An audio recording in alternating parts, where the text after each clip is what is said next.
নমস্কার সবাইকে। সবাই কেমন আছো? খুব ভালো আছো? মা কালীর দোহায় আমি খুব খুব ভালো আছি। এখন থেকে আমার ব্লগটা স্টার্ট করছি।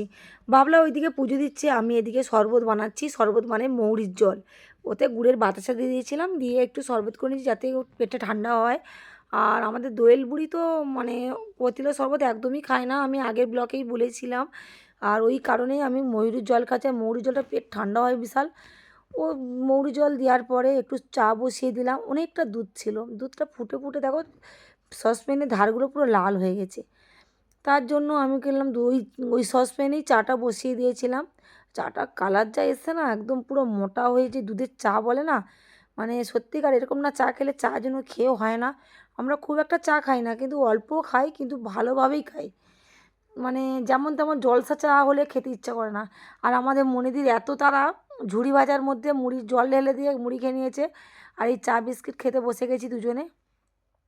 কর্তামশাই বাজার থেকে অনেক বাগদা মাছ এনেছে, বাগদার চিংড়ি মাছ না চিংড়ি। দেখো কোথায় বসে কাটছে, দেখো একদম ঘরে কৃষ্ণ চালিয়ে বসে বসে কাটছে আর দেখছি। আর আমার মা তো এসেছিলো, আমার মাকে তো বেশিক্ষণ দেখতে পাবে না, একটু পরেই পালিয়ে যাবে। থাকে না, বসে না, খায় না, এই একটু করে জাস্ট আসে তারপরে চলে যায়। তো কর্তামশাই ওদিকে চিংড়ি মাছ কাটছে, আমি এদিকে আলু সিদ্ধ ভাত বসিয়ে দিয়েছিলাম, যেহেতু দোয়েল বুড়ি স্কুলে যাবে বলে কথা। আর ও আলু সিদ্ধ দিয়ে একটু বেশ গরম তেল লঙ্কা পেঁয়াজ দিয়ে ভেজে দিলে না, ও দুর্দান্ত খায়। মানে মাছের থেকে মানে ওরকম করে যদি আলু ভাতে, ও কেন আমরাও ভালোবাসি আলু ভাতে, ওরকম খাওয়ার মজাটাই আলাদা। আর এই যে একটু খাইয়ে দিলে না বাচ্চারা একটু খেতে ভালোবাসে। আর যে কোনো আমার মাদের হাতের টেস্ট জন্য আমাদের কাছে অমৃত, সেরকম আমার বাচ্চারা আমাদের হাতে খাওয়ার জন্য ছটফট করে। মানে মা তুমি মাখালে অন্যরকম টেস্ট, আমি মাখালে অন্যরকম টেস্ট, কেন জানি না কেন। কিন্তু এই যে বাবু দিব্যি খাচ্ছে, খাবে না বলে চলে যাচ্ছে। যেদিনকার খাবে না বলে চলে যায় সেদিনকারই আমি জোর করে খাওয়াই, নাহলে আমি খাওয়াই না। আর ও তো খুব শান্ত মেয়ে জানো। এমনি মাছ টাছ হলে ঘরের ভিতরে টিভি চালিয়ে নিয়ে ঘন্টার পর ঘন্টা দেখবে আর খাবে।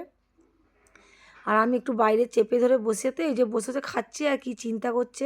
হ্যাঁ, স্কুলে আজকের হচ্ছে ওর কি কর্মশিক্ষা পরীক্ষা আছে, পেনদানি করবে, ওই কারণে চিন্তা করছে ও কখন বাজারে যাবে আর ওইগুলো কিনবে। আজকের বায়না ধরেছে আমাকে একটু চুলটা বেঁধে দিতে হবে। কোনো দিন বায়না করে না, নিজের মতো বেঁধে চলে যায়, বাচ্চা তো ও তো খুব একটা বড় হয়নি। আর মাঝে মধ্যে যখন বায়না করে তখন বেঁধে দিই। এত ব্যস্ততার মধ্যেও আমি ওকে সময় দেওয়ার চেষ্টা করি যতটা পারি। যখন আমি থাকি তখন ওর বাবা থাকে না, দাদা থাকে না, যখন ওরা থাকে তখন আমি থাকি না। মানে বাড়িতে ওর সঙ্গে কেউ না কেউ থাকে, ও একা কখনো বেরিয়ে পড়লো। আর আমার রান্নাটা হয়েও এসছে। আজকে আমি বাজার করতে যাইনি, বাবু বাজার করতে গেছিলো, বাবু মানে তোমার দাদা ভাই। আর বাজার করে নিয়ে চলে এসছে, আজকে বাগদা চিংড়ি নিয়ে এসছে। আর বাগদা চিংড়ি আজকে রিচ করবো না, যেহেতু দোয়েলের সেদিনকে পেটটা ব্যথা ব্যথা করছিল। আর ছেলেদের বাজার তো জানো, বাড়ি থেকে যেটা বলে দেবে সেটাই হবে, নাহলে কিছু আর হবে না। তাই চিংড়ি মাছটাই এসছে, আর বটবটি এসছে, আর ছোটো চিংড়ি এসছে। আহা, বাড়িতে ছিল পুঁই শাক আর কচু, অল্প অল্প ছিল, একসঙ্গে মিক্সড করে ঝোল করছি। বলে ঠিক করেছে, তোমার মাথায় বুদ্ধি আছে। মেয়েরা যতটা ব্রেন খাটিয়ে কাজ করে, ছেলেটা কিন্তু একসেকি পারে না, সব ছেলেদের বলছি। আর এই যে আমাদের দোয়েল বুড়ি বেরিয়ে পড়ছে, এই যে স্কুলের একদম খাতা বই নিয়ে, এই যে দেখতে পাচ্ছ, ওর মনে হয় কোমরের বেলটা হারিয়ে ফেলেছে, আর একটা বেল যা পেরেছে গুজে নিয়ে পড়ে নিয়েছে এই যে। আর সাদা বেলটা কোথায় রেখেছে এখন আমি, ও চলে যাওয়ার পরে খুঁজবো, এখন খোঁজা যাবে না। আর তোমার দাদাভাই গেছে নিচে খেলনা গুছোতে, আর মানে সব দাম ফেলতে, তোমাদের দেখাচ্ছে। এই যে আমাদের দোয়েল বুড়ি চলে যাচ্ছে একদম ছাতা নিয়ে, ব্যাগ নিয়ে, যেহেতু ওয়েদারটা খুবই ভালো না, খারাপ, যে কোনো মুহূর্তে বৃষ্টি নামতে পারে। আরে দেখো কিছুটা রান্না বাকি ছিল, মানে রান্না হয়ে গেছিলো, একটু বাকি ছিল।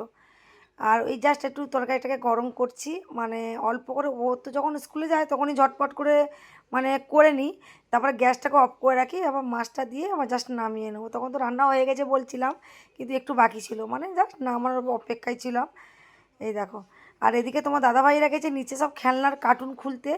আর সাগর আসবে, শিমুল আসবে, আর তোমার দাদাভাই ওই দেখো সব চিকচিকা পাতা হয়ে গেছে। আর সাগর চলে এসেছে, শিমুল এখনও আসেনি, শিমুল আসছে। ও যেহেতু টিফিন খাচ্ছে, এখন তো বেশি বেলাও হয় না, 11:45 বাজে। এটা হচ্ছে আমার শাশুড়ির ঘর, দেখো আগে কত সুন্দর ছিল, মনে ছিল, মানে ঘরটা যেন রাং রঙে ছিল। এবার কোথা থেকে যেন কি হয়ে গেল, কেউ নেই। আর এইগুলো বর্ষায় ভিজে যাবে বলে ওনার ঘরে রেখেছিলাম। এই দেখো আমার শাশুড়ি মার ছবি, আর এটা শ্বশুরমশাইয়ের ছবি, দুজনকে পাশাপাশি রাখা হয়েছে। আর ওনাদের এই যে একটা সুইচ আছে, ওই ঘরটায় না কেউ থাকি না বলে এই যে সুইচটা, সারা রাত কিন্তু লাইট জ্বলে। এই দেখো লাইটটা জ্বালিয়ে দেখাচ্ছি তোমাদের। হ্যাঁ, এই যে সাগর ঢুকছে, আবার এই লাইট নিভিয়ে দিলাম, সারা রাত লাইটটা জ্বলে, সোলার লাইট। আবার যখন রাত সকাল হয় ওটাকে অফ করে দেয়। ওই ডিউটিটা করে আমার মেজো যা, যেহেতু ওর ঘরটা ওই রাস্তা দিয়ে যেতে হয়, মানে আমরা আমরা তাকে মানে সামনে থেকে সিঁড়ি, আর ওর সিঁড়িটা ভিতর থেকে, ওই জন্য ও এটা করে। আর কী বলতো, অন্ধকার রাখি না ওনার ঘরে, প্রত্যেক দিনই সারা রাত্রি লাইট জ্বলে। যতই হোক এখনও তো 1 বছর হয়নি ওই জন্য। আর কত খেলনা এসছে দেখো, কি সুন্দর সুন্দর খেলনা। আমি কিন্তু একটা খেলনা নিয়ে নিয়েছি, কি নিয়েছি জানো, ওই যে মেকআপের সময় যে পাখাগুলো লাগে না, ওই পাখাগুলো নিয়েছি। আর কি সুন্দর ব্যাটারি দ্বারা বাতাস হয়, আমাদের দোয়েল বুড়ি তো সব সময় বলে মা ওই পাখাগুলো কিনবো। আর ওর বাবা নিয়ে এসে ওটা বলতে হয়, ওটা আমি আগে নিয়ে নিয়েছি। আমি একটু পুতুলগুলোকে নিয়ে কী, এই পুতুল একটা নিয়েছি কিন্তু, এই পুতুলগুলো নিয়েও একটু সেলফি তোলার মানে চিন্তাধারায় আছি।